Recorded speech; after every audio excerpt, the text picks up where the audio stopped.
ఈ Brave police constable గురించి అందరు తెలుసుకోవాలి. ఈ వీడియో లాస్ట్ వరకు చూడండి. మన దేశంలో న్యాయం దొరకడం కష్టమే, కానీ ఈ ఒక్క ఇన్సిడెంట్, ఈ ఒక్క గెలుపు ప్రతి ఒక్కరికి నమ్మకం తెప్పిస్తుంది. ఇవాళ కాకుండా రేపైనా కూడా న్యాయం దొరుకుతుందని. ఈ ఇన్సిడెంట్ 2020 లాక్డౌన్ లో తమిళనాడులో జరిగింది. లాక్డౌన్ లో ఒక మొబైల్ షాప్ పెట్టిన టైం కన్నా ఎక్కువసేపు ఓపెన్ చేసిండ్రని జయరామ్ ని అండ్ అతని కొడుకు బెనెక్స్ ని పోలీస్ స్టేషన్ కి తీసుకెళ్లి ఘోరంగా కొట్టినారు. లాఠీలతో ఘోరంగా నైట్ మొత్తం రిపీటెడ్లీ కొట్టినారు, టార్చర్ చేసినారు. లిటరల్లీ వాళ్ళని కొట్టి టార్చర్ చేయడం వల్ల దెబ్బలు తట్టుకోలేక ఇంటర్నల్ బ్లీడింగ్స్ అయ్యి ఇంజురీస్ తో ఇద్దరు చనిపోయినారు.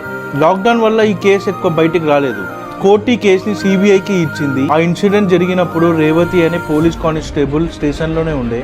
ఏదైతే జరిగిందో ఈ ఇన్సిడెంట్ బయటికి రావద్దు అని బెదిరించినారు.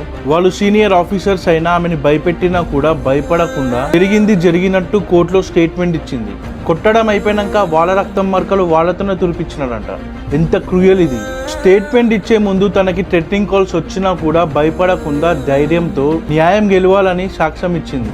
ఇలాంటి ఒక పోలీస్ ప్రతి స్టేషన్ లో ఉండాలి. హ్యాట్స్ ఆఫ్ టు రేవతి గారు. కోర్టు ఈ 9 మంది పోలీస్ ఆఫీసర్లకి ఉరిశిక్ష వేసింది. ఇలా జరగడం మన ఇండియా హిస్టరీలోనే ఫస్ట్ టైం. 7 years తర్వాత న్యాయం జరిగింది. వీళ్ళని పోలీస్ ఆఫీసర్స్ అనొద్దు, రౌడీలు, గూండాలు అనాలి. ఈ ఇన్సిడెంట్ తో అయినా అధికారం ఉందని, కాకి డ్రెస్ ఉందని, ఏం చేసినా నడుస్తుంది, అమాయకులని ఏం చేసినా అడిగే వాళ్ళు ఉండరు అని అనుకునే ప్రతి ఒక్క పోలీస్ కి భయం రావాలి, వణుకు పుట్టాలి.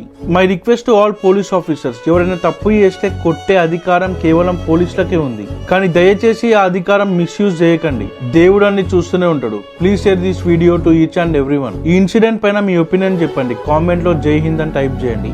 జై హింద్.